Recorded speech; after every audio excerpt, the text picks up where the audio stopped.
భారతదేశం, దీన్ని మీరు ఎలా చూస్తారు? కొందరికి ఇది ఒక భూభాగం, మరికొందరికి ఇది ఒక రాజకీయ పటం.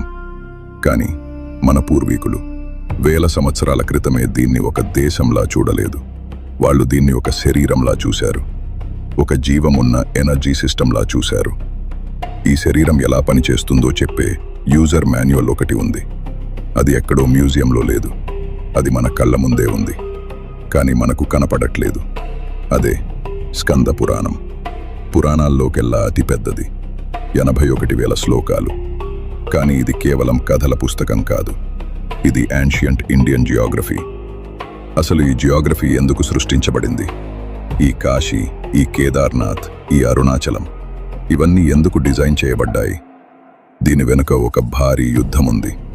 ఒక